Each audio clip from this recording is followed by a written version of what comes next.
नाही, निश्चितपणानं आज खंडाळा पंचायत समितीमध्ये राष्ट्रवादी काँग्रेसच्या सभापतीपदाच्या उमेदवार छायाताई जाधव, त्याचबरोबर उपसभापतीपदाचे पक्षाचे उमेदवार आमचे संतोष वी, या दोघांची बहुमतानं निवड किंबहुना बिनविरोध निवड आज पंचायत समितीच्या सभागृहामध्ये पार पडली।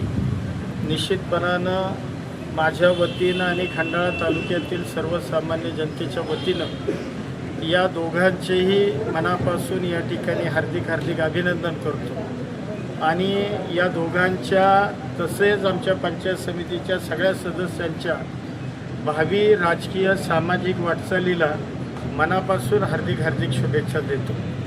खरं तर खंडाळा पंचायत समितीला एक इतिहास आहे आणि निश्चितपणानं या पंचायत समितीमध्ये अनेक दिग्गजांनी याच्यापूर्वी सभापतीपद भूषवलेलं आहे आणि निश्चितपणानं या तालुक्याला एक विकासात्मक दिशा देण्याचं काम या पंचायत समितीच्या माध्यमातून आजपर्यंत झालेलं आहे। आज मला सगळ्यात जास्त आनंद या गोष्टीचा आहे की ज्याचा उल्लेख तुम्ही मगाशी केला की आज एक हाती सत्ता ही राष्ट्रवादी काँग्रेसची आज पंचायत समितीमध्ये आली। मला खात्री आहे की आमचे सभापती, नवनिर्वाचित सभापती, उपसभापती हे दोघंही या खंडाळा तालुक्यातील सर्वसामान्य लोकांच्या प्रश्नांना न्याय देण्याचं काम करतील। या तालुक्यामध्ये असणाऱ्या गावागावागणीस असणाऱ्या अडीअडचणी किंबहुना शासनाच्या ज्या विविध प्रकारच्या योजना आहेत की ज्या पंचायत समितीच्या माध्यमातून राबवल्या जातात, त्या योजना अतिशय प्रभावीपणानं राबवून या पंचायत समितीमध्ये निश्चितपणानं आपली निवड ही मंडळी सार्थकी लावतील असा विश्वास मला आजच्या या निवडीच्या निमित्तानं वाटतो। भाजपकडनं दावा असा केला जातोय की आपल्या राज्यामध्ये महायुती सरकार आहे, त्यामुळे खंडाळा पंचायत समितीमध्ये आम्ही बिनविरोधची केलेलं आहे, तर यावर आपलं मत काय? नाही, आता मी त्या विषयावर काही बोलणार नाही। त्यांचे मी आभार मानेन, म्हणजे त्यांनी अर्ज भरला नाही, त्यांचे मनापासून मी आभार मानतो की त्यांनी ही बिनविरोध निवडीची प्रक्रिया ही त्या ठिकाणी पार पडली।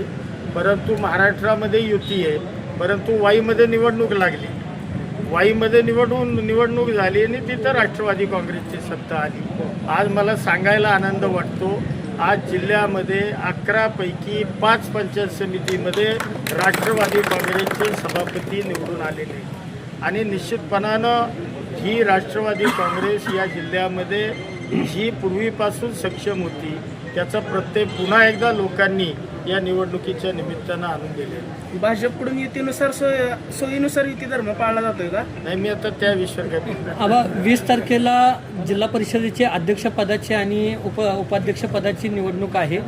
भाजपचे मंत्री जयकुमार गोरे यांच्याकडून सातत्याने दावा केला जातो की अध्यक्ष हा भाजपचाच होणार आहे, तर याबाबत आपलं मत काय आहे? नाही, कुणी काय दावा करायचा, कुणी काय करायचं हा त्याचं वैयक्तिक त्याच्या मताचा विषय आहे।